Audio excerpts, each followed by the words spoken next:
Lupa saya. Shalom. Shalom. Sekali lagi shalom. Shalom. Puji nama Tuhan. Kita bersyukur kita boleh ada di tempat ini semuanya karena kasih karunia Tuhan. Amin. Haleluya. Tetap semangat, kita mau memuliakan Raja di atas segala raja, Tuhan Yesus Kristus. Haleluya. Mari kita menyanyi, kita angkat pujian, kita berikan yang terbaik, pujian penyembahan kita di hadapan Tuhan. Amin. Haleluya. Katakan sama-sama pujian ini, ya Tuhanku, aku hendak bernyanyi bagimu. Saya mengundang singer untuk membantu saya karena nggak ada mic ya. Yoga, boleh membantu juga singer Yoga. Katakan sama-sama.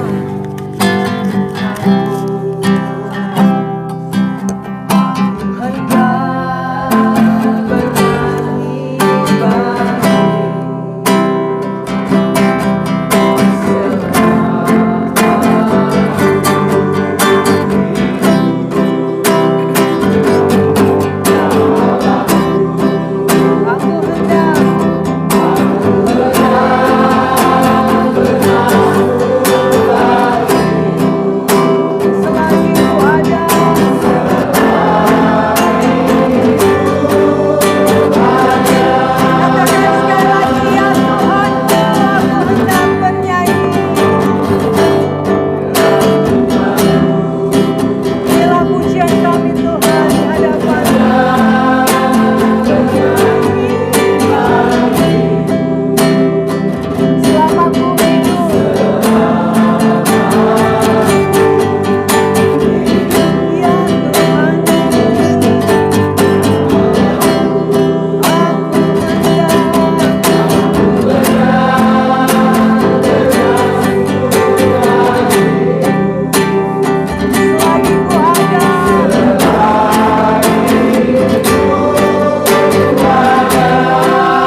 Tuhan, buat kasih-Mu, buat kebaikan-Mu ya Tuhan. Terima kasih Bapa yang baik. Kami memuji-Mu, menyembah-Mu Tuhan. Hanya Engkau Allah yang lain. Allah Tuhan di tempat ini, biar Roh Kudus menjamah kami semua, biar melalui pujian penyembahan kami yang datang boleh dikuatkan. Keadaan terpuruk, Tuhan Yesus memberikan jawaban. Terima kasih Bapa, terima kasih Tuhan. Segala puji, syukur, hormat hanya bagi-Mu ya Tuhan. Di dalam nama Yesus Kristus kami berdoa dan mengucap syukur. Haleluya, sama-sama katakan amin. Haleluya, puji nama Tuhan. Haleluya. Siap memuji Tuhan? Amin. Puji nama Tuhan. Katakan sama-sama pujian ini. Haleluya. Di hadapan kemudahan-Mu, Engkau membawa, karena Dia Allah yang baik. Haleluya.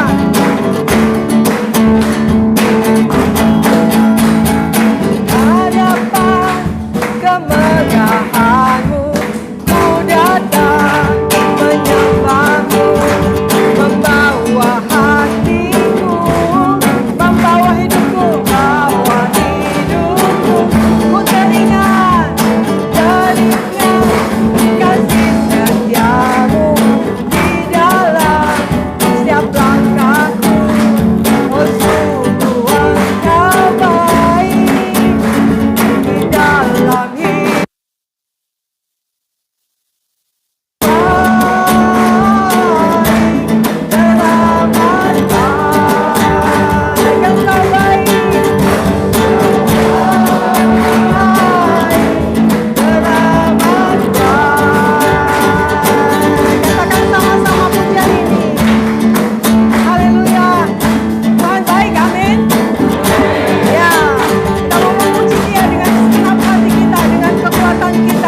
Katakan kembali di hadapan kemegahan-Mu.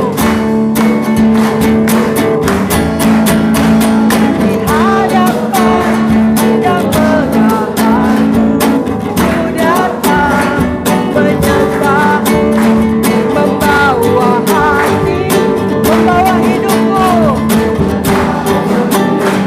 Ku teringat kasih setiamu, teringat kasih setiamu di dalam setiap langkahku. Oh sungguh Engkau baik di dalam hidupku. Angkat tanganmu. Baik, teramatkan. Engkau baik.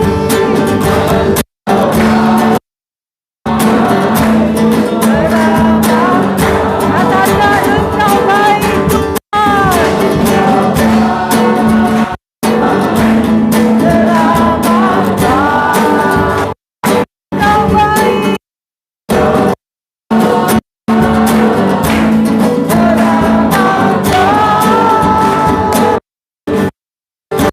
Haleluya. Puji nama Tuhan. Mari kita beri salam dong. Kita kasih senyum kanan kiri kita. Katakan Tuhan baik. Amin.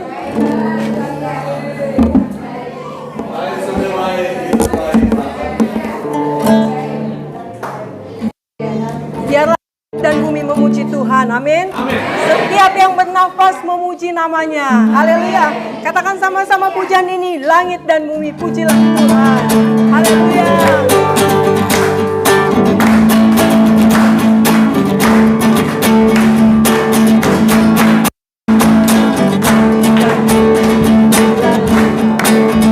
Sebab Kau ciptakan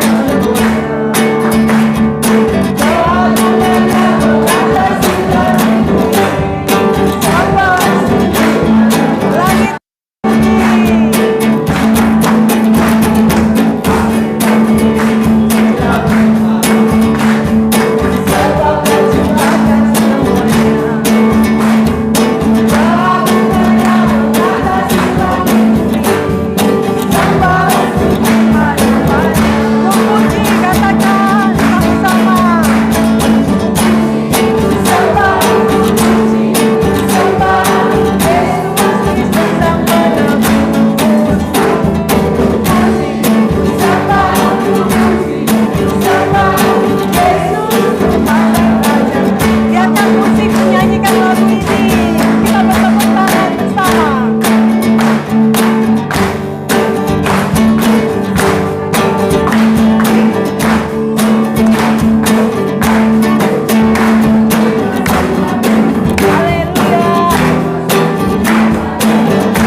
membuka ruang kesaksian. Om mau bersaksi. Mari silakan duduk kembali Bapak Ibu.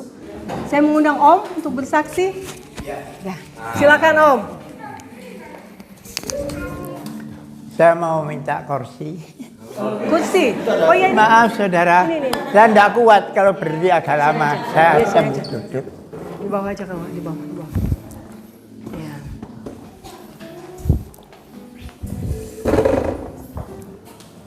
Shalom. Puji nama Tuhan. Saya merasakan hadirat Tuhan turun di tengah-tengah sini. Tuhan begitu baik. Tuhan mendengar suara orang sungguh-sungguh memuji memuliakan nama Tuhan. Saya akan bersaksi di dalam pengalaman hidup saya pada beberapa tahun yang lalu, saudara. Memang tidak asing ya, keluarga Pak Apro sudah saya berikan kesaksian mengenai doa Yabes. Doa Yabes itu ada berkat, ada perlindungan, ada terluputkan dari kecelakaan, dihindarkan dari penyakit. Tuhan semuanya itu doa Yabes dikabulkan. Saya beberapa tahun yang lalu, saya mengalami pertolongan Tuhan begitu indah. Pada waktu itu saya bekerja, ngirim barang dari Malang sampai ke Surabaya. Membawa supir saya 2, pakai HRS Spartan ya. Ngirim barang ke Surabaya, habis pulangnya sore ya saudara. Tiba-tiba di dalam perjalanan di kebun raya di Purwodadi, itu kendaraan saya dari Surabaya ke Malang, tahu-tahu fuso yang arah dari Malang ke Surabaya itu menampar mobil saya, sehingga mobil saya itu rusak ke dalam, itu kepalanya itu ke dalam. Di tengah-tengah itu saudara, begitu terjadi kecelakaan, saya ingat bahwa darah Yesus dapat menyelamatkan saya. Begitu terjadi, saya sebut nama darah Yesus. Untungnya Tuhan, katanya orang itu mujizat, sebab mobil saya itu rusak, tesok semua ke dalam. Jadi sopirnya itu, setirnya itu bukan di hadapannya, di sampingnya saudara. Dan saya di tengah, ada sopir lagi di pinggir. Dan sopir saya yang di pinggir itu giginya rompal 4, kena pintu. Dan saya begitu kaca pecah, saya sebut darah Yesus. Apa yang terjadi? Semua itu selamat. Tuhan sudah memberikan perlindungan di dalam kehidupan saya. Kalau tidak gitu ya, kalau Tuhan tidak mati dan bangkit, darahnya memberikan kuasa di dalam kehidupan anak-anak yang sudah ditebus oleh darah Yesus. Kita sudah merayakan beberapa minggu yang lalu hari kematian dan kebangkitan Tuhan. Itulah yang menjadi dasar. Kalau tidak Tuhan yang menolong dengan darahnya, saya jadi apa? Mungkin saya tidak sampai di sini. Puji Tuhan, Tuhan sudah memberkati saya, Tuhan. Dari muda sampai tua itu saya ini kerjanya itu ya kerja tenaga. Tapi saya tidak akan melelah untuk mengiring Tuhan. Ingin tuh setiap saat di mana saya berada, saya ingin rindu untuk datang di rumah Tuhan, untuk berbakti memuliakan nama Tuhan. Kita harus semangat saudara, bahwa pada saat ini kita harus memenangkan jiwa. Kedatangan Tuhan hampir dekat. Tapi harus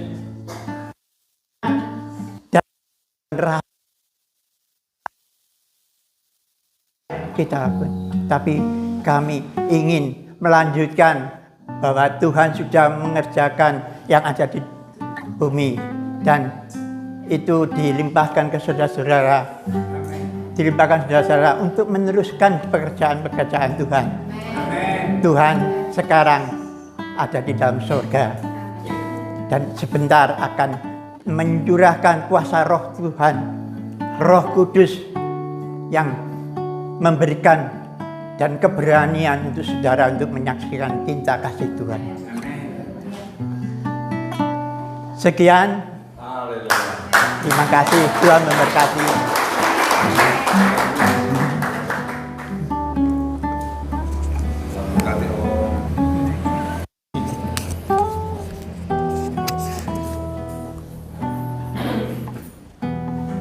Shalom saudara. Shalom. Saya menambahkan sedikit ya. Saya adalah anak mantunya Bapak Riyadi yang barusan bersaksi. Selama ini saya adalah seorang yang sebenarnya belum percaya sama Tuhan pada awalnya. Ketika saya bertemu dengan istri saya, ya anak ini, saya mulai mengerti keselamatan. Dan pada saat itu saya berjemaat biasalah, ikut ibadah, ikut komsel, seperti itu. Tapi saya belum mengerti. Tapi setelah saya dekat dengan Apron ya, banyak nasihat yang diberikan kepada saya bahwa untuk melakukan pekerjaan-pekerjaan Tuhan ini butuh dana yang besar. Karena banyak orang yang perlu tahu keselamatan yang kita peroleh dari Tuhan Yesus kita. Ya. Dan pada saat itu saya bersedia, saya surrender ya, saya menyerahkan saya supaya itu terjadi. Dan sebenarnya resepnya cuma satu, supaya kita diberkati, supaya kita bisa mendukung pekerjaan Tuhan dalam misi, adalah kita cuma bisa menabur. Kalau kita mau kuasa, kita perlu kuasa ya kalau kuasa. Tapi kalau untuk menabur kita, untuk diberkati kita perlu menabur. Kita perlu memberikan sesuatu kepada Tuhan. Dan kurang lebih mulai tahun 2018 saya mencoba untuk menabur. Walaupun pada saat itu taburan saya nggak seberapa ya, paling 200 ribu. Tapi itu saya lakukan di tengah bulan. Di mana itu saya habiskan semua penghasilan saya di tengah bulan itu untuk mendukung pekerjaan misi pada waktu itu. Saya nggak tahu lagi besok itu mau seperti apa keadaannya, tapi saya percaya Tuhan pasti buka jalan. Nah, pada saat itu Tuhan berikan sesuatu yang mustahil ya. Tiba-tiba bos saya itu bilang, tolong kamu anterin ini ke sana. Gak dikasih biaya, gak dikasih apa-apa ya. Tapi sampai di sana orangnya, terima kasih ya. Ini ongkos buat kamu. Jangan bilang bosmu, tapi ini saya mau berkati kamu.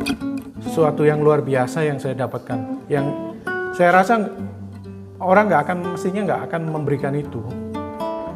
Dan saya akhirnya dalam tanda kutip ya, kedagian untuk memberi.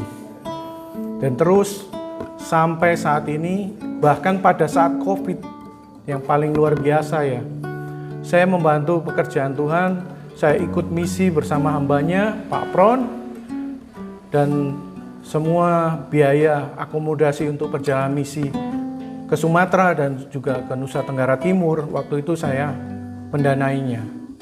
Nah, puji Tuhan, saya merasakan benar bahwa kalau kita mau diberkati dan mendukung pekerjaan Tuhan, Tuhan itu akan membukakan keran berkat buat kita yang luar biasa. Itu yang saya dapatkan. Jadi, saudara-saudara, saya rasa kita semua harus terus mengabarkan keselamatan kepada seluruh teman-teman kita, seluruh handai tolan kita. Setiap orang yang kita kenal, kita harus bagikan keselamatan ini. Dan supaya itu terjadi, anak-anak Tuhan harus diberkati. Anak-anak Tuhan harus punya keuangan yang cukup untuk mendukung dia. Orang-orang yang baru lahir baru, orang-orang yang baru bertobat seperti itu.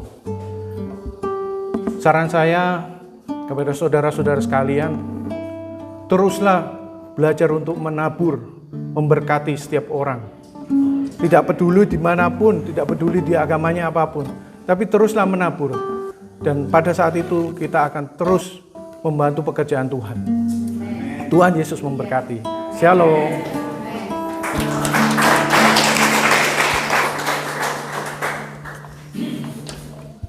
Puji nama Tuhan. Kita akan siapkan hati kita untuk mendengarkan kebenaran firman Tuhan. Berapa banyak Bapak Ibu Saudara yang diberkati oleh kesaksian kita? Iya. Sebelum kita mendengarkan kebenaran firman Tuhan, kita akan memberikan yang terbaik buat Tuhan. Mari kita siapkan persembahan kita. Kita memberi bukan yang sisa tetapi yang terbaik. Amin. Haleluya. Sama-sama katakan pujian ini sambil persembahan dijalankan. Kita mau berdoa terlebih dahulu. Saya mengundang Ibu Gembala bersedia untuk berdoa persembahan.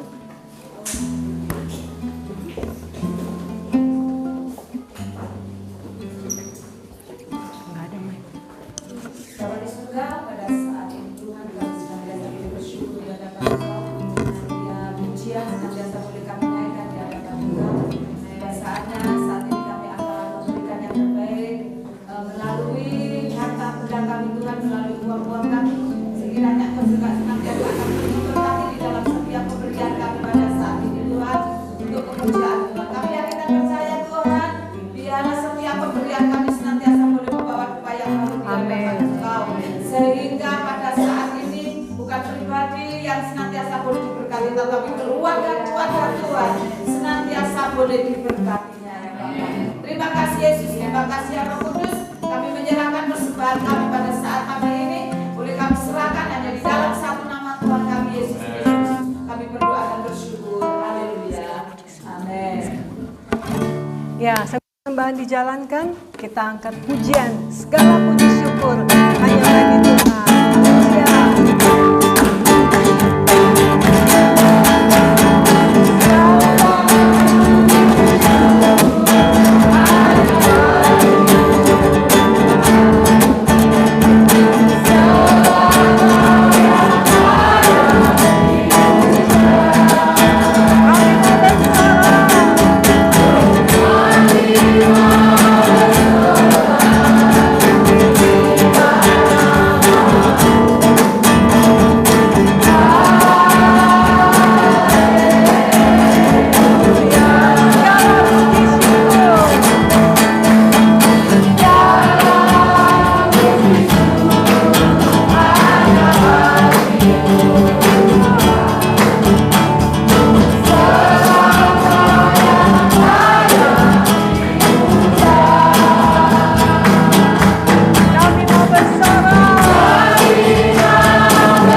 Tuhan.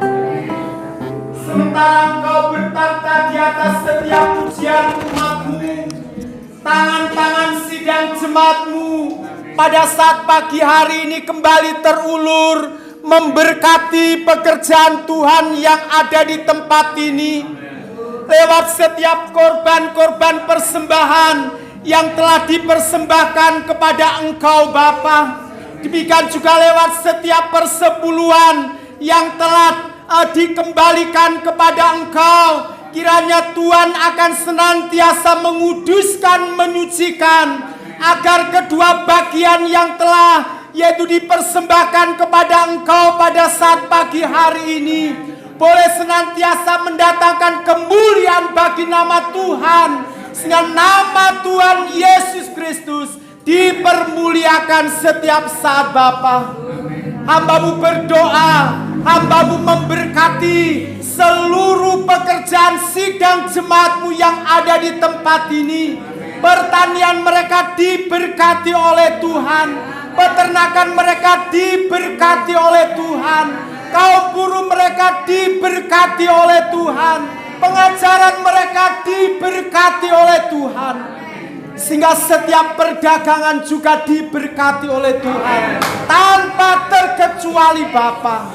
Pada saat berkat-Mu turun atasnya, sidang jemaat-Mu boleh menikmati damai sejahtera yang datangnya daripada Engkau, sehingga setiap keluarga mereka masing-masing boleh senantiasa dapat memuliakan akan Engkau. Terima kasih Bapa di surga, terima kasih. Inilah setiap korban persembahan dan persepuluhan yang kembali diserahkan kepada Engkau di dalam berkat nama Bapa, Allah Anak, Allah Roh Kudus, Allah yang kami panggil di dalam satu nama Tuhan Yesus Kristus. Hamba-Mu memberkati seluruh sidang jemaat pada saat pagi hari ini. Haleluya, haleluya, amin. Amin. Kita siapkan hati kita untuk kebenaran firman Tuhan.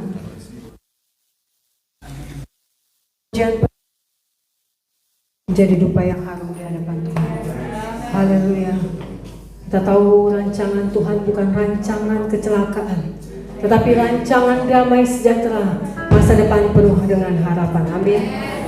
Katakan pujian ini, ku sadar tak semua dapat aku miliki. Haleluya. Terima kasih Tuhan.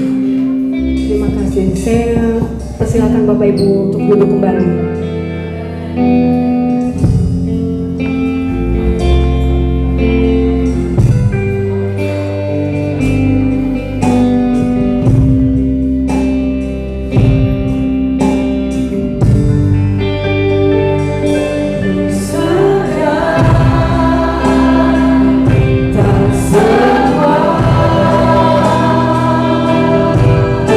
Dapat aku miliki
Terima kasih buat anugerah yang Kau limpahkan bagi kami.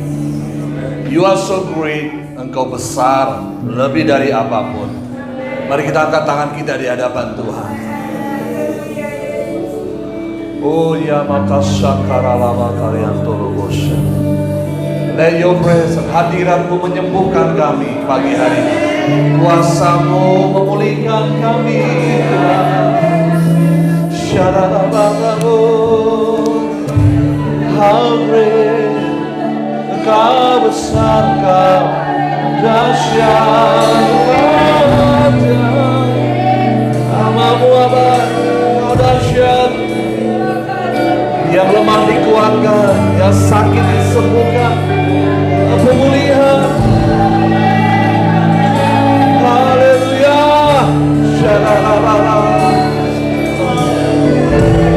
Walau ku tak dapat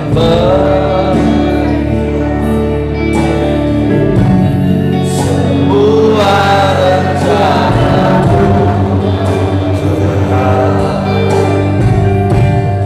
namun hatiku berharap padamu. Kau haleluya. Walau tak dapat yes, rasakan hatiku, namun hatiku berharap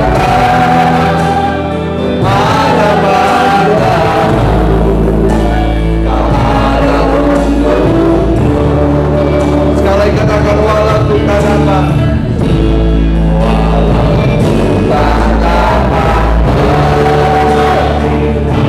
amin, amin.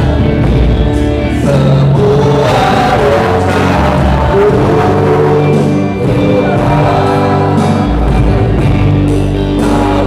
hatiku berharap padamu. Kau menyelamatkanku. Ini iman kita percaya. Walau ku tak dapat terima kasih Tuhan. Engkau terlalu manis, terlalu baik bagi kami. Kami percaya Tuhan sanggup tolong kami. Apapun yang kami alami, apapun yang kami hadapi, Dia ada, Dia berkuasa, Dia sanggup menolong dan memulihkan dan memberkati kami. Hari ini kami siapkan hati kami untuk firman-Mu yang mengubah, menguatkan, memberkati kami. Ajar kami untuk belajar harap kepada Tuhan lewat doa-doa yang penuh kemenangan. Di dalam nama Tuhan Yesus kami berdoa, kami mengucap syukur. Yang siap diberkati sama-sama katakan amin. Kita berikan tepuk tangan buat Tuhan. Silakan duduk Bapak Ibu. Shalom. Senang ada di tempat ini kembali. Saya sangat berterima kasih buat kasih kebaikan Bapak Gembala, Pak Matius, keluarga yang bisa menyambut kami. Ya, banyak soalnya yang datang. Tim ada Om dari Batu tadi yang sudah bersaksi, Dan menantunya adalah jemaat saya mulai dari belum menikah sampai menikah. Saya bimbing dan selalu saya bawa di ladang misi. Saya memang terbiasa bawa jemaat untuk keliling ya. Karena itu kesempatan saya untuk share, ngobrol, membagikan tentang hidup. Dan mereka bisa melihat kuasa Tuhan. Mereka melihat bahwa firman yang kita baca, yang kita renungkan adalah sesuatu yang hidup dan pasti. Tidak ada yang dusta dalam Alkitab. Kalau di Alkitab berkata tanda-tanda ini akan menyertai orang percaya, maka mereka akan melihat orang lumpuh, orang buta, orang-orang disembuhkan. Saya baru pulang dari Pulau Sabu. Ya, di sana satu pulau yang terluar dari Indonesia, di NTT. Ombaknya cukup besar dan sebagainya. Nah, kalau di Alkitab kan Paulus menceritakan pengalaman toh, mereka disesat 40 kali dan bahaya di laut, bahaya di darat dan sebagainya. Ketika anak rohani saya bawa, dia melihat sendiri memang bahaya di laut dengan ombak yang hampir tergulung. Dan Alkitab berkata kuasa ini akan menyertai engkau. Tidak ada yang membahayakan engkau, kata Alkitab. Dan anak rohani saya melihat sendiri bagaimana kuasa gelap menyerang kami. Dan ada satu orang ibu-ibu, seorang ibu gembala, sudah 7 tahun lebih. Dia punya sakit kanker di sini yang membuat dia nggak bisa bicara. Dan anak ini adalah juga seorang anak pendeta dari Sumatera. Dan dia ikut, dia lihat, dia mengamat-amati, dalam bahasa Yunani itu disebut oida. Menyelidiki, mengamat-amati dan melihat. Lalu dia melihat, mengamat-amati. Ketika ibu ini datang sama saya, dia nggak bisa bicara. Dia saya tanya Bapak Gembala, sudah berapa tahun? 7 tahun. Nah, saya bilang begini, you kan gembala sidang. Istri kamu juga ibu gembala. Pasti tiap pagi kalian setiap hari merenungkan Alkitab. Sekarang bagaimana supaya Alkitab itu menjadi reflektif? Amin. Kan ada 3 tingkatan, kognitif, efektif dan reflektif. Kita bisa ngerti firman Tuhan, tapi belum tentu menghidupinya. Tapi yang paling penting adalah merefleksikannya, menghidupinya, mengimaninya. Amin, Bapak Ibu. Amen. Nah, saya bilang, saya sekarang datang kemari untuk membangkitkan apa yang engkau tahu. Kalau kau tahu tanda-tanda yang menyertai orang percaya, oleh bilu-bilunya sembuh, nah sekarang kamu harus menghidupinya hari ini. Lalu anak rohani saya bilang, kamu akan lihat Tuhan yang kamu layani hidup. Kita harus punya iman untuk itu. Amin, saudara. So my Savior, how great thou art. Saya nggak tahu itu orang atau tidak, tapi saya sampai terjatuh. Tapi saya itu kuasa. Lalu Yesus, kepala saya benjol, Bapak Ibu.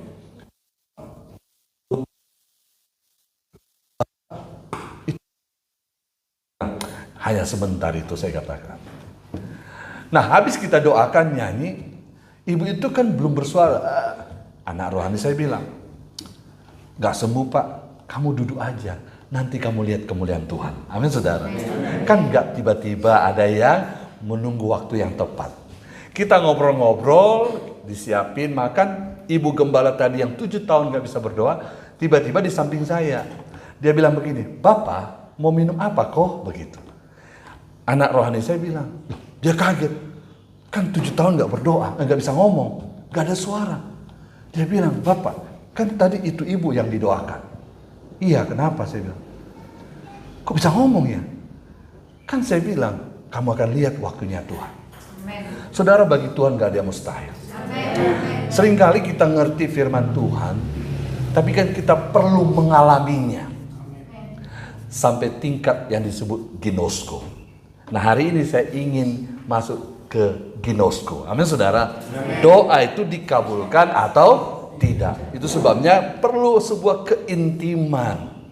Tadi saya ngobrol-ngobrol sama Singer tadi yoga ya. Apa yang membuat anak-anak muda sampai hari ini masih mampu bertahan menghadapi dunia, wah, jejet dan sebagainya, ya toh? Mereka-mereka ini kan ada yang gaya flexing, wow, terpengen pamer, padahal jangan-jangan HP-nya itu pinjaman kan gitu ya. Wow, coba jarang di Facebook itu nongkrong lagi masak keringat-keringatan, jarang. Biasanya di mall lagi gimana begitu. Nah itu gaya hidup yang hari-hari ini menghidupi dunia. Bagaimana bisa kekudusannya kalau bukan karena dia membangun relasi dengan Tuhan. Amin Bapak Ibu. Kenal waktu kemarin erupsi saya datang kemarin. Nah, kenapa saya datang kemarin? Waktu saya di Pulau Sabu, biasa ya, tempat yang sepi itu paling enak untuk kita nyembah. Habis capek, doa, saya bilang, Tuhan terima kasih. Tiba-tiba ada impressing di hati. Saya pernah janji sama Pak Matius, nanti kalau habis erupsi saya datang ya Pak gitu ya. Nah, saya waktu lagi nyembah, tiba-tiba itu roh Tuhan ingatin saya. Kamu pernah lo janji tuh sama hambaku yang di sana gitu. Saudara, Tuhan itu nggak mau loh kita janji nggak ditepati. Saudara tahu nggak di Alkitab ada dua orang kafir yang namanya sukunya itu Tirus dan Sidon. Nah Tirus ini ngomong gini sama Sidon, Don, kan gitu ya. Nanti tuh kita yuk gabung yuk, kita kalahkan tuh satu bangsa itu. Nanti kalau kita menang, gue bagi nih berkatnya sama lu gitu. Anggaplah orang Betawi ini dua-dua ya ngomong tentunya. Oke katanya. Lalu mereka perang, saudara, perang. Nah daerah itu ditaklukkan oleh Tirus dan Sidon. Padahal dua ini kan bukan anak Tuhan. Satu kali ketika mereka sudah menjara, Tirus ini saudara, ini jahat otaknya nih. Memang namanya juga nggak anak Tuhan toh. Dia nggak nepati janjinya. Alkitab mencatat, kalau saudara klik itu di Alkitab, Tirus, di situ banyak nasihat-nasihat yang mengingatkan kita supaya jangan seperti Tirus itu yang tidak menepati janjinya. Saya seringkali bilang sama anak-anak rohani saya, lu kalau janji ya hati-hati lu. Gak boleh, karena itu karakter yang buruk. Kita gak boleh jadi pendusta. Nah, itu yang diingatkan Tuhan buat saya. Kamu kan pernah janji, datang. Oh iya Tuhan. Lalu saya telepon dia. Luhan, kapan kamu libur, saya katakan. Karena kan dia orang Malang. Lebih ngerti Malang, saya bilang. Oh nanti kita pas lebaran. Waduh, macet tuh, saya bilang. Anggaplah mereka kan kalau panggil saya pendeta disingkat toh, pedet begitu, panggilan PDT itu. Nentarlah pedet gitu, lebaran. Tapi puji Tuhan memang kata-katanya mujarab juga sih. Mulai kami berangkat sampai kemari aman-aman aja gitu. Cuma karena capek, kita banyakkan singgah di Semarang, kita olahraga dan sebagainya. Dan saya sampai di sini karena kemurahan Tuhan. Amin, saudara. Makanya saya disambut baik dengan keluarga di sini karena Tuhan yang suruh. Kalau Tuhan nggak suruh, saya nggak disambut baik pasti. Enggak lah, tetap disambut baik. Tapi jauh lebih baik kalau Tuhan yang suruh. Dia akan menyediakan segala yang kita butuhkan. Amin. Nah hari ini saya ingin menyampaikan firman Tuhan. Tapi sebelumnya saudara diberkati lewat pujian penyembahan. Saya bukan mau ngambil alih ibadah ini. Tapi saya bilang kali ini kalian harus melayani dong. Jangan saya melulu yang khotbah, Anda nggak melayani begitu. Dan terima kasih banget Pak Gembala nyetujuin. Amin saudara. Jadi bukan kami seolah-olah berkuasa di ngambil alih. Enggak. Saya ingin mereka juga datang, jangan duduk penonton toh. Nanti kalau Pak Matius juga datang, bawalah jemaat pelayanan di gereja saya. Supaya saling memberkati. Amin ya. Kapan datangnya? Oke ya. Puji Tuhan ya, Tuhan memberkati kita. Hari ini saya sampaikan judulnya doa kita dikabulkan atau tidak. Kita percaya bahwa unsur penting dalam doa itu adalah sebuah permohonan. Betul ya? Makanya tadi kita menyembah. Walau ku tak dapat melihat. Aduh berharap ada tadi ya. Tapi hatiku tetap memandang padamu. Kau ada untukku. Kan tetap permohonan. Amin Bapak Ibu. Nah permohonan. Kita tahu saudara satu kali Rasul Paulus kan dia juga mengalami ada duri dalam dagingnya. Dan dia memohon kepada Tuhan supaya duri dalam dagingnya itu dicabut, betul nggak? Karena itu mengganggu pelayanan. Saya sering kali bilang Tuhan jangan kenapa ada sedikit-sedikit sakit asam lambung. Karena saya bilang sama anak-anak saya ini, hidup paling nikmat itu ada dua loh, saya bilang. Coba apa? Saudara tahu nggak? Yang paling enak itu pertama itu minum kopi saudara. Itu gak ada yang lebih enak selain itu. Iya, itu kalau orang udah aman minum kopi itu orangnya bahagia tuh saya bilang. Ada orang kan nggak bisa minum kopi, dikit asam lambung gitu. Itu yang paling nikmat loh. Coba lagi nongkrong ya kan, lagi jalan ngopi yuk kan gitu ya. Ah nggak bisa, aku ada asam lambung. Kasihan deh lu, ya kan? Ya nggak Bapak Ibu, itu paling enak tuh. Yang kedua makan pedas. Saudara kalau kita makan tuh nggak pakai cabai nih, nggak nikmat sebenarnya rasanya. Cuma mereka nggak makan karena kasihan kan, karena ada asam lambung. Makanya jangan banyak pikiran, ya kan? Ini dikit-dikit langit seluruh dunia mau dipikirin, nggak bisa. Amin saudara. Otak kita ini kecil. Saudara tahu nggak? Hati kita ini kecil banget sebenarnya, bener kan? Tapi keinginan yang terlalu banyak. Bener nggak saudara? Aku mau ini, aku mau ini. Maka lama-lama jadi gini saudara. Iya, kita nggak sanggup. Tapi kalau kita kasih hati kita yang kecil kepada Allah yang besar, Tuhan tolong kita. Amin Bapak Ibu. Iya, hanya masalahnya keinginan kita, hati kita kecil, mau pengen rangkul dunia. Makanya aduh asam lambung, aduh nyut-nyutan, aduh sakit di sini, tegang-tegang, aduh asam urat. Ya iyalah keles, iya toh. Nah hari ini mari kita serahin sama Tuhan. Yang kita nggak sanggup serahin sama Tuhan. Waktu istri saya kena cancer stadium 3, hatinya harus dibuang 75%, hanya tinggal segini. Kan secara akal nggak mungkin bisa sembuh. Nggak sanggup saya memahami pikiran Tuhan, Bapak Ibu. Tapi saya tahu Dia pemilik hidup. Amen. Betul nggak? Kita ini kan sebenarnya patung semua nih, benar nggak? Diciptain dari tanah, lalu kering, iya nggak saudara? Lalu Tuhan nunggu-nunggu nih sampai kering. Kapan nih keringnya? Kapan nih keringnya? Udah kering baru dikasih roh hidup. Lalu kita bergerak. Nah, nanti selesai masa kontrak di bumi, rohnya dicabut lagi. Nah, kalian kembali ke tanah, benar nggak? Jadi jangan sombong, benar nggak? Kita ini hanya ngontrak sebentar. Makanya hidup ini adalah kesempatan.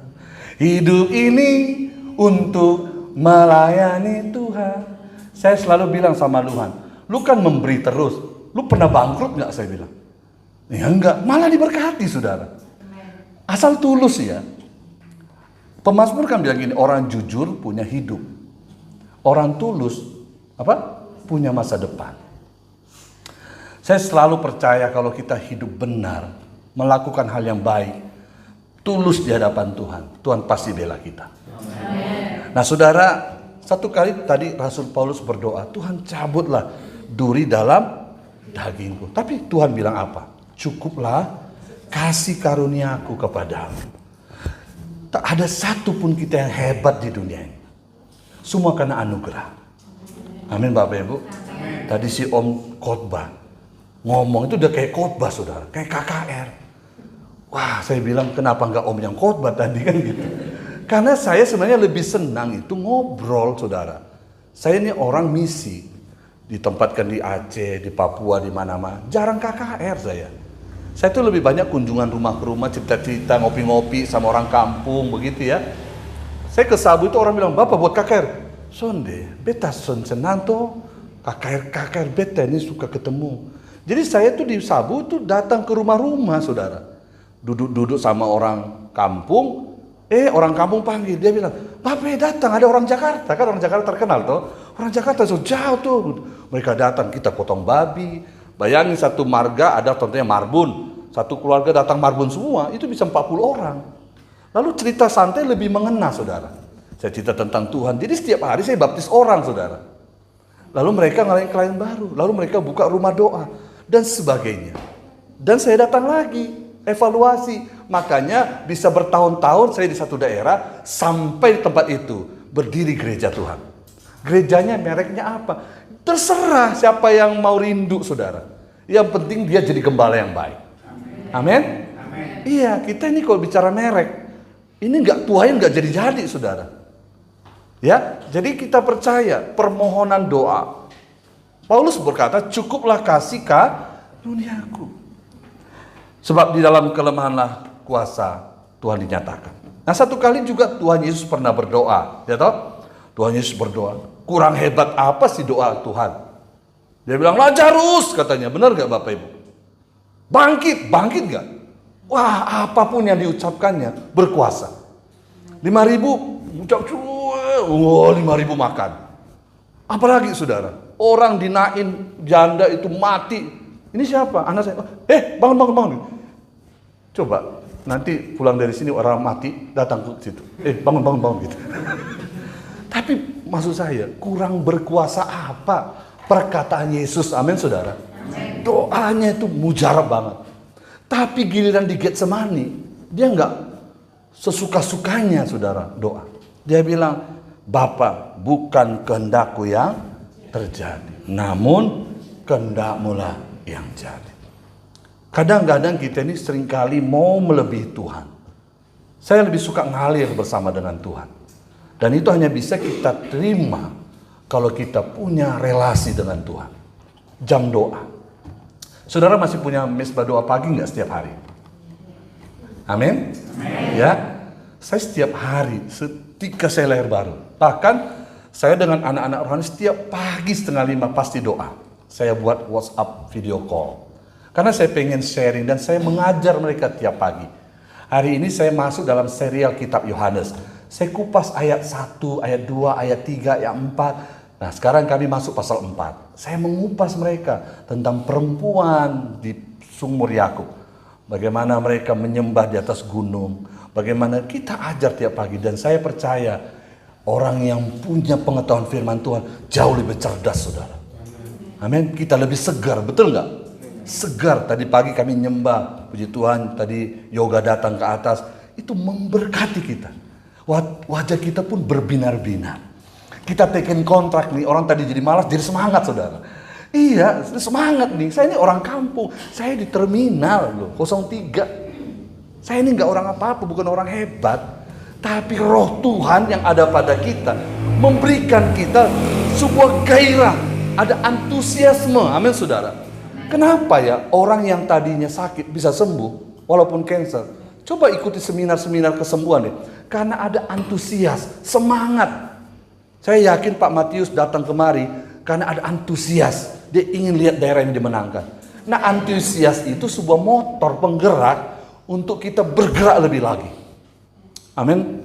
Ya, saya percaya. Nah, itu hanya bisa jika roh Tuhan menghidupkan di dalam diri kita. Makanya ketika orang mengalami kelahiran baru, dia tiba-tiba klik, betul gak? Dia tahu, ternyata Tuhan baik, dia kan gitu. Nikodemus juga tahu firman Tuhan. Kurang apa?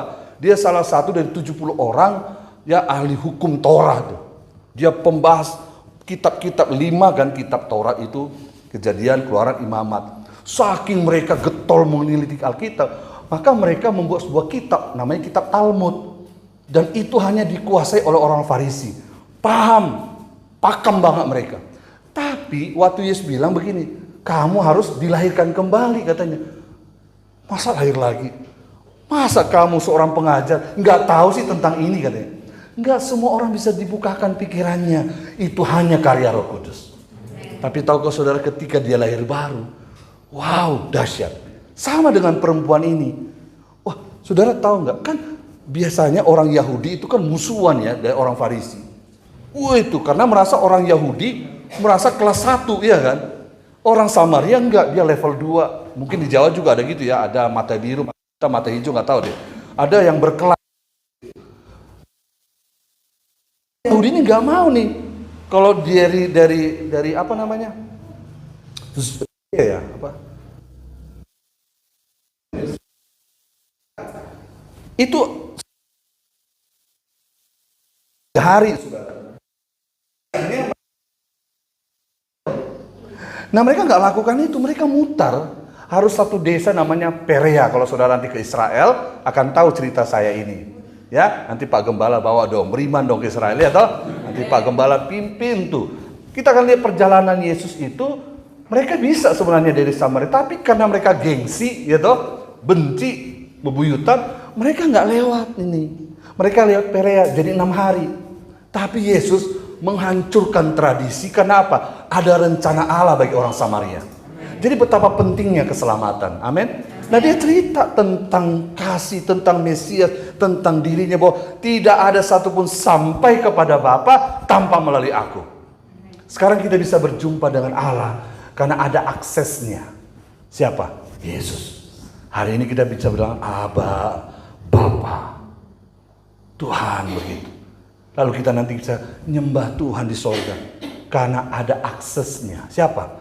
Yesus. Yesus berkata, akulah jalan, kebenaran, dan hidup. Saudara, walaupun Yesus yang penuh kuasa, dia mampu melakukan apa saja, tapi dalam kemanusiaannya, amin, Allah itu kan menjadi manusia. Bisalah dia jadi binatang, apa yang nggak bisa, dia maha kuasa. Tapi ingat, Allah menjadi manusia, Yesus itu adalah Allah sebenarnya. Tapi yang ia tinggalkan adalah, tanggalkan adalah keilahiannya. Saudara bisa bayangkan kalau dia bawa keilahiannya. Wah, kita mati loh. Makanya Musa waktu minta ketemu, boleh nggak aku ngelihat? Nggak bisa, nanti kamu mati. Kamu cukup lihat punggungnya. Tapi saudara, Allah tidak menanggalkan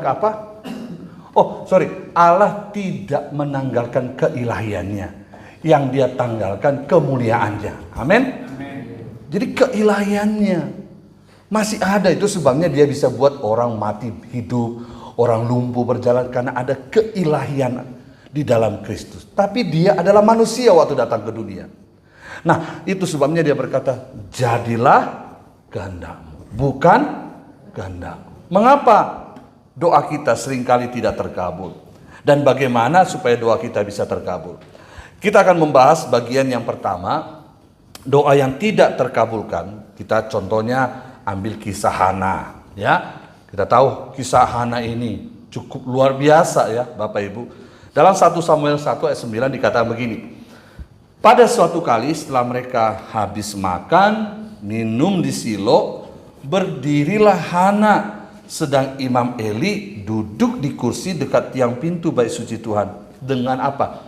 Pedih hati, sedih, berdoa kepada Tuhan sambil menangis terseduh-seduh. Saudara perhatikan, dia menangis terseduh-seduh. Saya bisa rasakan ini. Kalau kita ini nggak punya anak, Bapak Ibu. Saya bertahun-tahun nggak punya anak. Nangis, melihat istri tidur, kasihan, peluk guling, harusnya kan peluk anak begitu ya. Aduh, perih hati. Bisa bayangin kalau saya nikah lagi gitu. Terus saya ledek, mandul gitu kan, pedih gak saudara?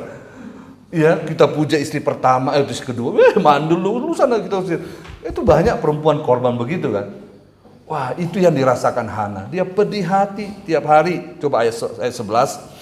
Kemudian bernazarlah ia, katanya, Tuhan, katanya, jika sungguh-sungguh engkau memperhatikan sengsara hambamu ini dan mengingat kepadaku dan tidak melupakan hambamu ini. Mari kita baca sama-sama 2-3 ya.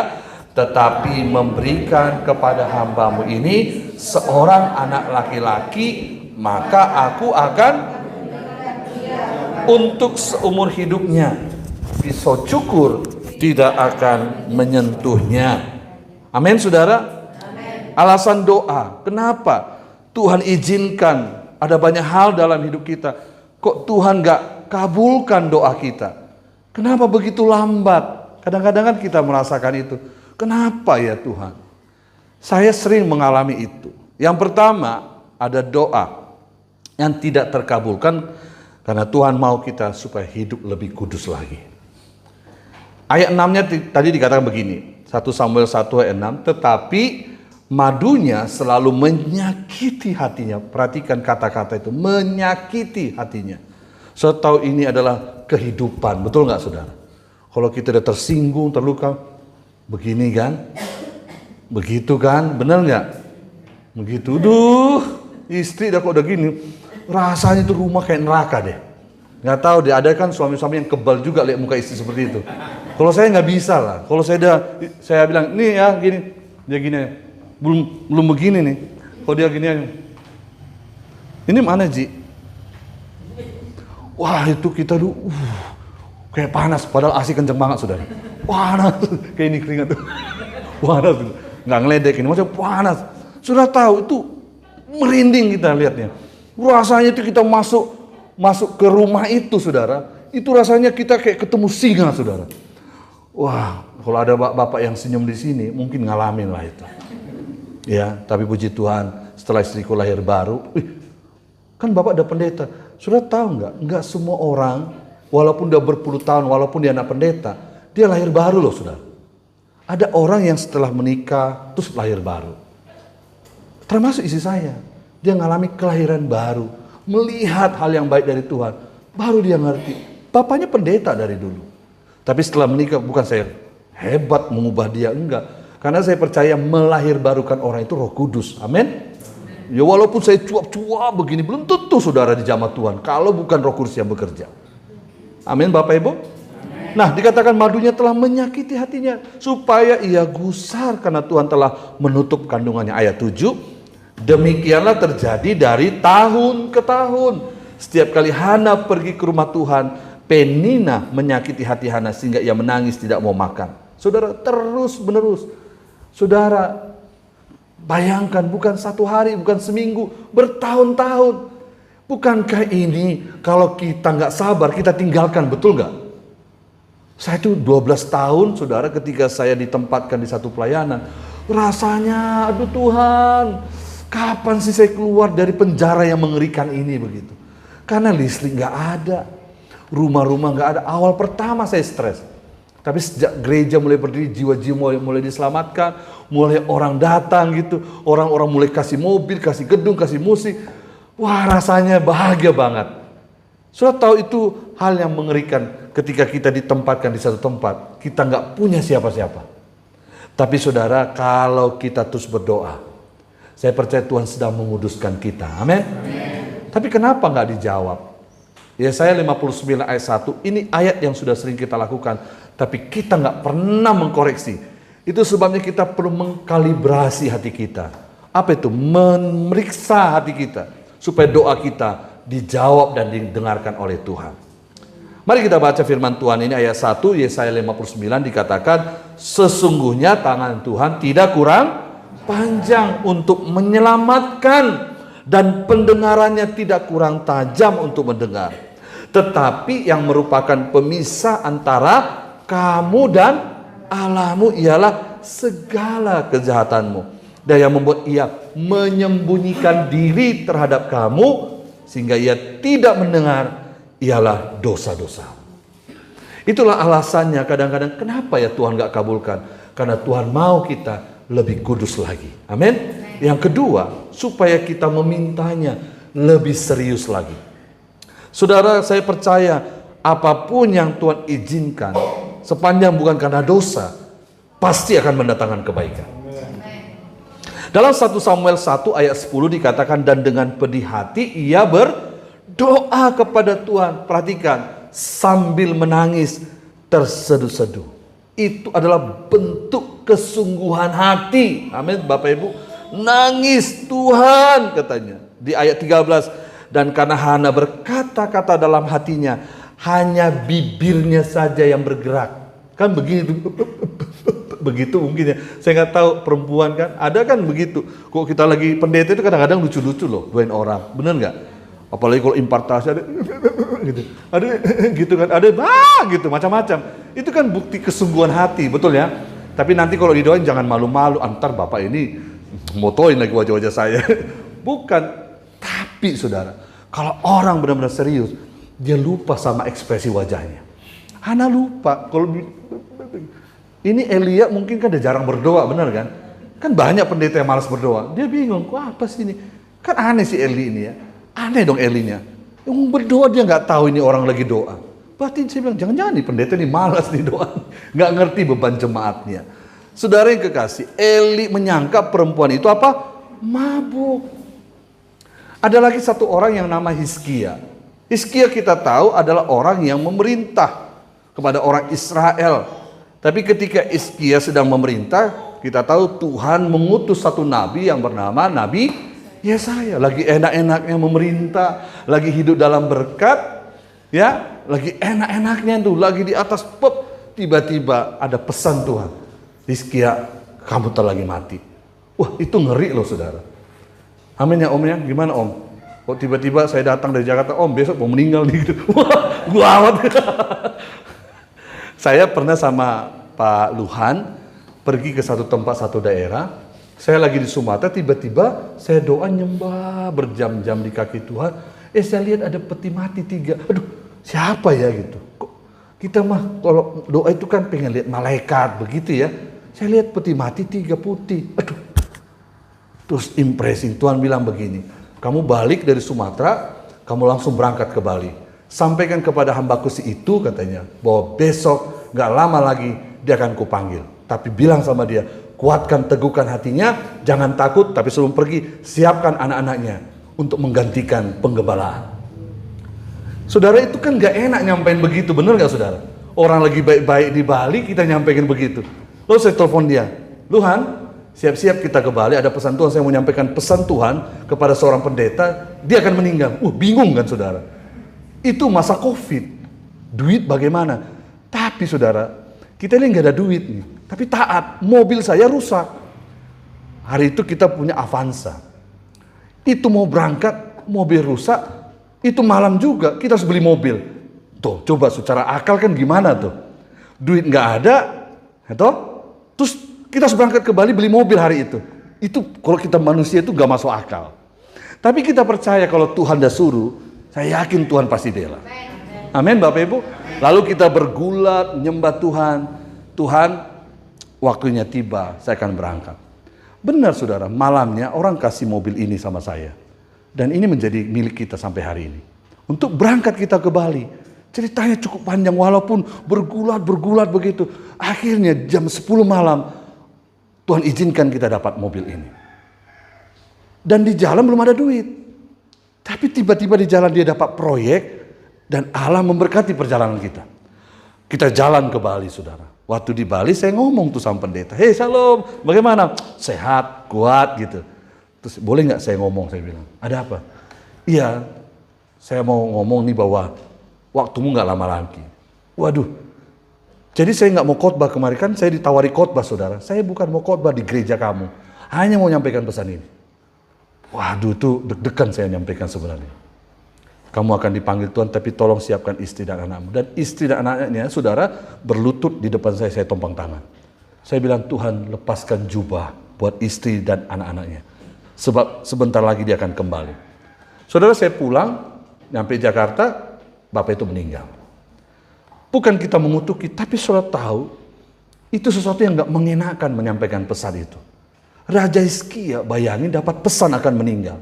Tapi Alkitab mencatat saudara, Yesaya itu memohon kepada Tuhan. Coba kita lihat Yesaya 38 ayat 5. Ya. Ketika Yesaya memohon sama Tuhan, ampun, tolonglah. Itu doa permohonan. Benar Bapak Ibu ya? Kita mohon sama Tuhan. Kesempatan. Saya percaya dia Tuhan yang baik. Ayat 5. Pergilah dan katakanlah kepada Hizkia, leluhurmu telah kudengar doamu dan telah kulihat air matamu. Sesungguhnya aku akan memperpanjang hidupmu 15 tahun lagi. Saudara perhatikan itu. Tuhan menjawab permohonan doa dari Hizkia. Saya percaya apapun yang Tuhan izinkan lewatkan itu sebuah proses yang pertama supaya Tuhan menguduskan kita. Lebih kenal Tuhan.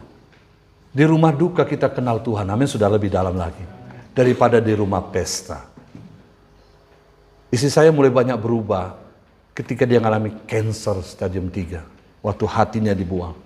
Koma selama 7 hari. Setelah masuk dan dipulihkan di rumah sakit, dia merenung betapa baiknya Tuhan. Itu sebenarnya kalau kita lihat PIC dia WhatsApp bilang hidup adalah sebuah kesempatan. Karena semua orang meninggal. Kemarin di grup dia kan ada grup cancer. Teman-temannya di grup itu semua pada mati. Dia bilang, Bang ini ada 10 yang tinggal 2 orang, saya sama 1 lagi. Saudara, kita bersyukur kita punya Tuhan. Tapi seringkali itu Tuhan izinkan untuk menguduskan hati kita. Mengingatkan kita. Terima kasih buat Tuhan loh kita masih bisa datang hari ini beribadah. Amin Bapak Ibu. Amin ya. Gak bosan ya lihat saya. Sekali kalau datang boleh dong. Yeah. Nah saudara, Tuhan mau supaya kita berdoa, menangis dengan tulus. Yang kedua supaya kita juga bernazar. Kita belajar bernazar. Ya, Pak Luhan tadi bilang aku bernazar, aku mau memberi kepada Tuhan. Dan Tuhan itu gak mungkin tinggalkan kita. Satu kali beliau ini datang sama saya waktu COVID loh.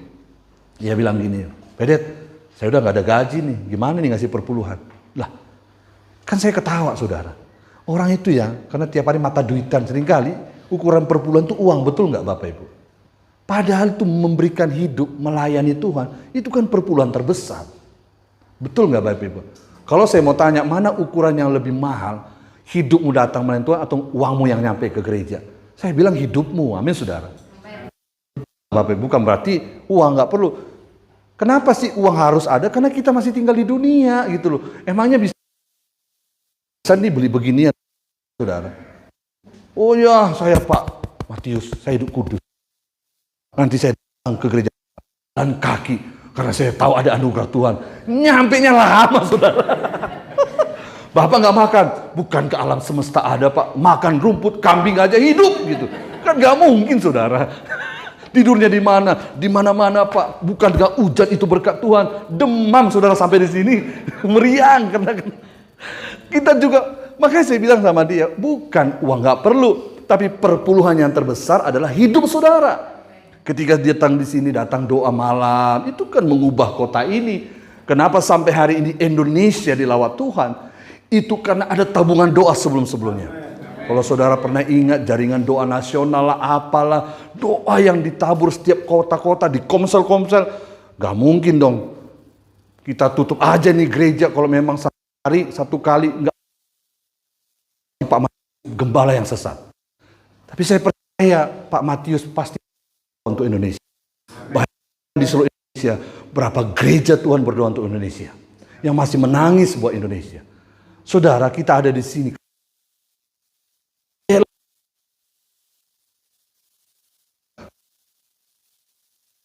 Saya adalah orang yang keliling Indonesia. Di pelosok-pelosok. Saya masih dengar teriakan seperti itu. Ini khotbah saudara keliling dunia. Nggak ada tuh Yesus. Nggak ada tuh. Yesus Tuhan penolongku. Amen. Gitu aja. Sebuah kedinginan terjadi. Tapi Indonesia masih terbakar. Saya punya teman, seorang misionaris di Sulawesi. Bapak, sekarang Sulawesi Poso lagi dilawat Tuhan katanya. Itu berkat saudara. Tadi jemaatnya hanya 15, sekarang ratusan, penuh Pak, datang terus. Karena mereka dulu ketakutan, sekarang dijamah Tuhan. Saudara, Indonesia dari tahun ke tahun gak pernah kedinginan rohani loh saudara. Terus mengalami lawatan Tuhan. Makanya saudara lihatlah Indonesia dari Sabang sampai Merauke. Ada lawatan Tuhan yang terjadi. Maka saya bilang sama dia, kamu janji sama Tuhan, berikan yang terbaik, bukan perpuluhan. Kamu ini ya, saya kasih tahu sama kamu, saya bilang sama dia, ada 2 kamar di dalam rumah saya. Kebetulan memang di rumah saya ada 2 kamar, saudara. Karena rumah saya itu dekat banget kemana-mana. Makanya saya senang sama rumah saya. Iya, betul, dekat ke dapur, dekat ke kamar mandi. Jadi nggak capek-capek jalan. Kalau Pak Matius kan kamar mandi harus dari Gunung Sinai turun ke Lembah Yosafat, saudara. Jadi kalau saya mau kencing tuh, saudara, saya harus bangunin 2 orang. Pendeta juga manusia nih. Ayo dong, jauh banget nih Bapak. Enggak, maaf ya Pak. Oh, arigato. Saya kan turun nih. Kalau saya kan nggak dekat kemana-mana. Ngelangkah dikit, kamar mandi. Ya kan? Belok sini, dapur. Jadi saya senang rumah saya. Nggak susah ngurusnya. Ya, saya sih pengen rumah besar juga. Ya. Pendeta, ya kan? Apa-apa dia selalu benar. Pendeta nggak pernah disalahin, ya kan? Sampai mana ya? Oke. 1 Samuel 1 ayat 11. Dikatakan, kemudian bernazarlah ia, katanya apa? Tuhan semesta alam, jika sungguh-sungguh engkau memperhatikan sengsara hambamu ini dan mengingatkan kepadaku, tidak melupakan hambamu ini, tetapi memberikan kepada hambamu ini seorang apa? Anak laki-laki, maka engkau memberikan dia kepada Tuhan untuk seumur hidupnya. Pisau cukur tidak akan menyentuh kepalanya. Kalau engkau bernazar, saudara, mari tepati. Saya bilang sama dia, kalau kamu memberikan sama Tuhan, Tuhan jauh lebih mengerti kehendak apa yang di hatimu. Mulai hari ini tanggalkan semua. Berapa semua uangmu, saya bilang. Ada segini. Kamu doa lagi deh, jangan karena emosi, saya katakan. Doa, nyembah. Mulai taat. Apa yang Roh Kudus sampaikan, taat. Tadi kami sharing dengan Pak Matius tentang ketaatan ketika Roh Kudus suruh. Beliau bersaksi bagaimana dia harus memberi kepada orang temannya ketika butuh ongkos. Saya juga pernah ngalamin ketika saya dari Toraja habis KKR, saya di Makassar, tiba-tiba saya harus pulang nih ke Jakarta. Tiket saya satu-satunya tuh, lalu uang di kantong 1 juta. Waktu saya lagi duduk, karena jam 11 malam pesawat Makassar Jakarta, saya lihat tuh Papua, Manokwari. Wih, saya bilang, Manokwari keren juga nih saya pikir. Tiba-tiba Roh Kudus bilang begini, kamu berangkat sekarang. Gimana ini kan gitu ya, impressing saudara. Kamu sekarang buang tiketmu. Ini kan sulit ya membedakan ini emosi atau benar-benar Tuhan kan gitu. Kan kalau saya buang, saya robek, saya nggak bisa pulang saudara. Emangnya jalan kaki Makassar Jakarta dekat? Enggak, careless ya itu, jauh banget gitu. Tapi saya, aduh gimana ya? Tiba-tiba ada satu orang bapak-bapak, orang Chinese, dia seorang pengusaha di Amerika, lagi stay. Dia tanya sama saya lewat, Pak, pesawat Jakarta di mana yang GE gini-gini? Oh, boarding sebentar lagi Pak. Habis Bapak baru saya terbang, saya bilang. Ya kan? Bapak mau kemana? Itu Pak. Bapak orang apa, saya bilang? Saya orang Kristen, Christian katanya. Oh ya, I'm a pastor, saya bilang gitu ya toh. Saya bilang saya punya dilema nih, karena gini saya tiba-tiba Kudus bilang harus berangkat nih ke Papua. 3,5 juta sudah. Udah sempat lagi saya robek itu tiketnya. Kan bingung saudara.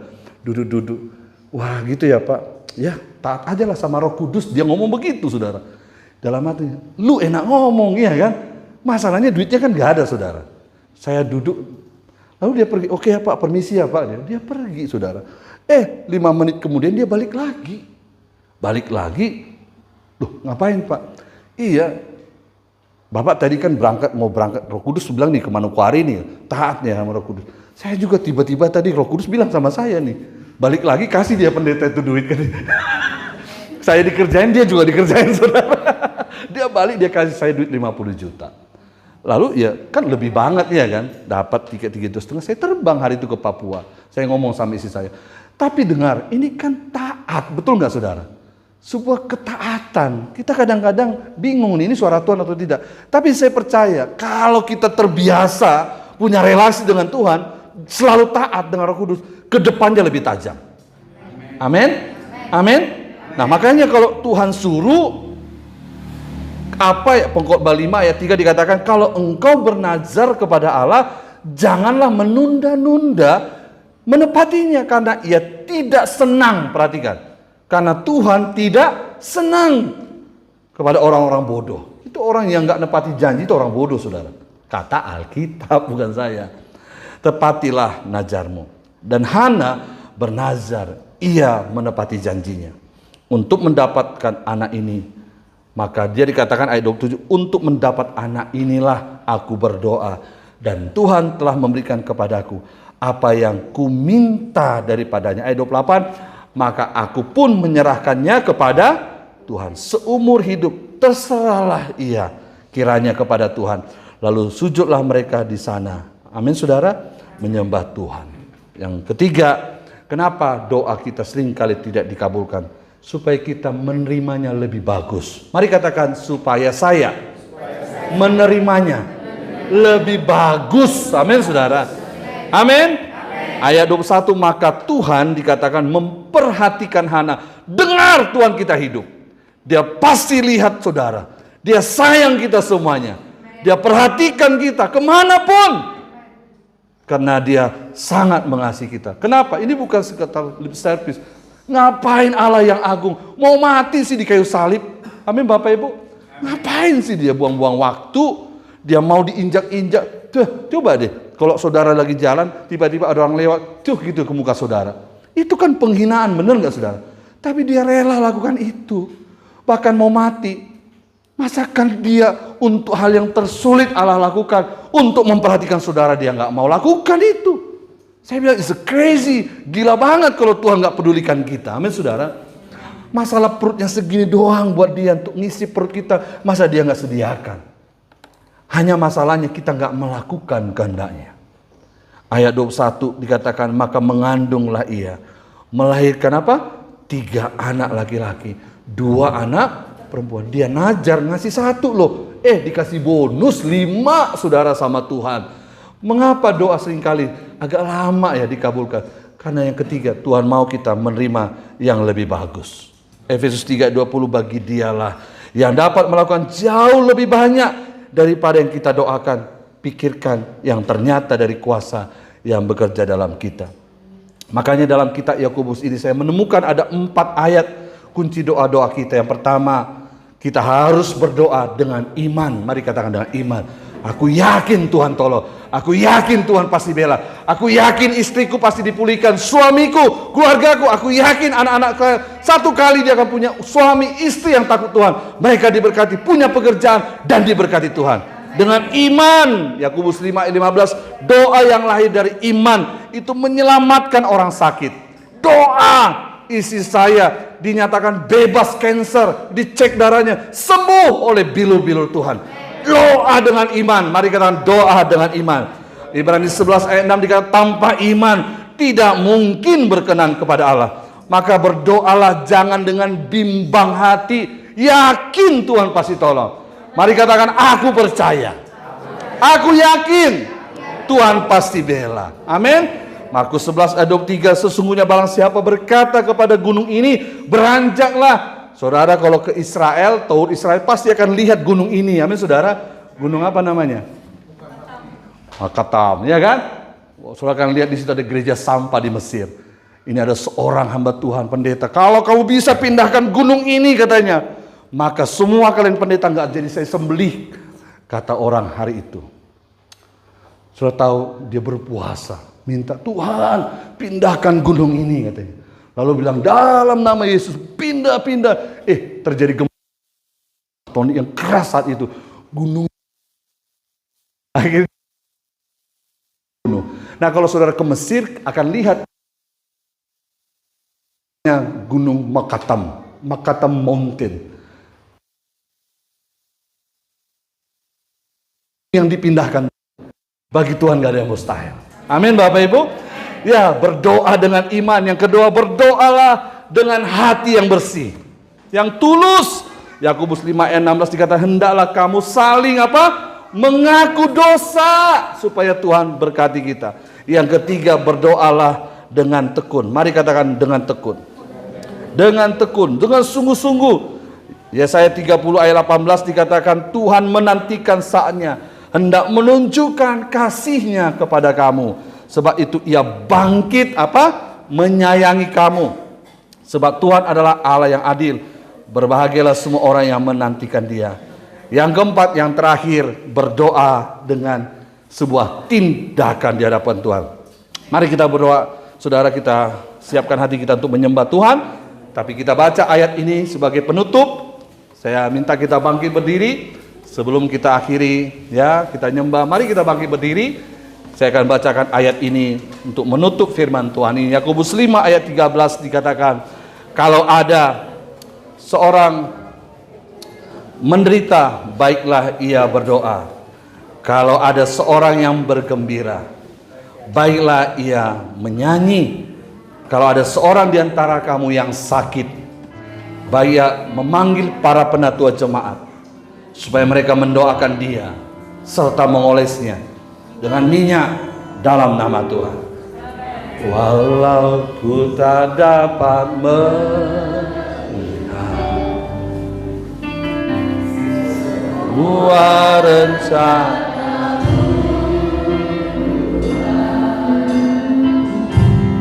namun hatiku tetap padamu. Tuntun langkah, walau ku tak dapat berharap atas kenyataan hidup. Oh yes Lord, pun hatiku tetap memandang kepadamu. Kau ada untuk, sama-sama katakan haleluya. Walau kita dapat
Kita bersyukur buat karya Tuhan yang hebat dalam hidup kita. Sambil kita menyembah, kita minta tangan Tuhan itu memulihkan, menyembuhkan. Yakin dan percaya Tuhan ada di tengah-tengah kita. Kalau saudara mungkin hari ini mengalami sebuah pergumulan, rasanya sepi, ada sebuah kegelisahan, kekhawatiran, mari buka hati kepada Allah buat hari ini. Biar Tuhan angkat, biar Tuhan isi hati kita dengan damai sejahtera. Saya percaya di mana ada kebenaran, di sana ada kemerdekaan, kesembuhan. Kalau Bapak Ibu mengalami sakit, pegang tubuh yang sakit. Mungkin dokter bilang begini, mari kita katakan, tidak, Tuhan sembuhkan saya, Tuhan tolong saya. Atau mungkin ada Bapak Ibu pengen terima berkat dari seorang hamba Tuhan hari ini. Engkau bisa maju ke depan, saya memberkati saudara sebagai hamba Allah. Saya mendoakan saudara, keluarga saudara, suami istri, anak-anak. Saya akan memberkati saudara. Biarlah berkat Tuhan turun. Saya memberkati, saya berdoa. Izinkan Tuhan bekerja hari ini.